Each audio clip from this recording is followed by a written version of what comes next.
ఈ వేసవి కాలంలో మన అమ్మమ్మ కాలం నాటి ఒక మంచి స్పెషల్ టిఫిన్ అయితే మీ ముందుకు తీసుకొచ్చానండి. ఇది వేసవి కాలంలో స్పెషల్గా చేసుకుంటారు, ఎందుకంటే వేడి చేయకుండా చలవ చేయడానికి ఈ టిఫిన్ అనేది చేసుకుంటారు అనమాట. చేయడం కూడా చాలా సింపుల్, ఈజీ. ఒకటే ఇంగ్రీడియంట్ చాలా బాగుంటుంది. ముందుగా మినపప్పునైతే శుభ్రంగా 2 సార్లు కడిగేసుకొని వాటర్ వేసి ఒక నైట్ అంతా ఫుల్గా నానబెట్టేసుకోండి. మీరు ఈవినింగ్ చేసుకునేలాగుంటే మార్నింగ్ నానబెట్టుకొని ఈవినింగ్ చేసుకోండి. ఒకవేళ మే ఉడుకు ఉందనుకోండి, మే ఉడుకు అంటే కాళ్ళు పగులు అలా ఎవరికన్నా ఉంటే వాళ్ళకి మాత్రం నైట్ వేసేసి మార్నింగ్ పెట్టండి. అసలు చాలా బాగా పనిచేస్తుంది అనమాట. ఒంట్లో ఉన్న హీట్ అంతా కూడా తగ్గిపోతుంది.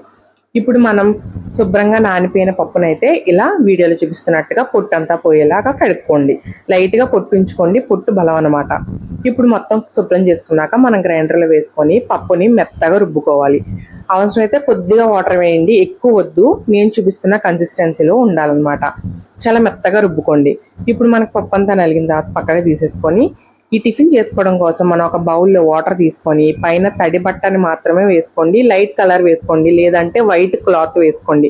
వైట్ అయితే మనకి ఈ కలర్ అనేది మనం చేసుకునే కుడుముకి అంటుకోదనమాట.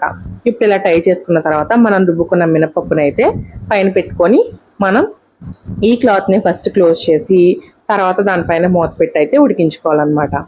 అంతే, చాలా సింపుల్గా మీడియం ఫ్లేమ్లో ఒక 5 నిమిషాల పాటు ఉడికించుకుంటే అంతే, రెడీ అయిపోతుందండి. చాలా సింపుల్గా రెడీ అయిపోతుంది, ఫాస్ట్గా రెడీ అయిపోతుంది.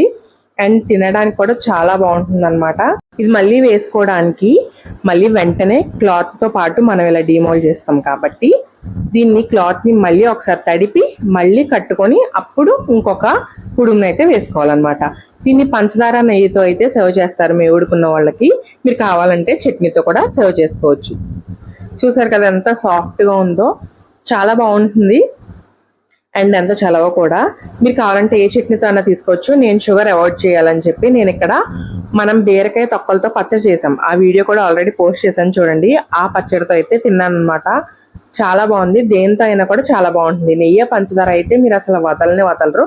కాకపోతే ఈ మధ్యన మనం పంచదార మానేస్తున్నాం కాబట్టి చట్నీతో కూడా సర్వ్ చేసుకోవచ్చు. చాలా బాగుంటుంది, సాఫ్ట్గా ఉంటుంది.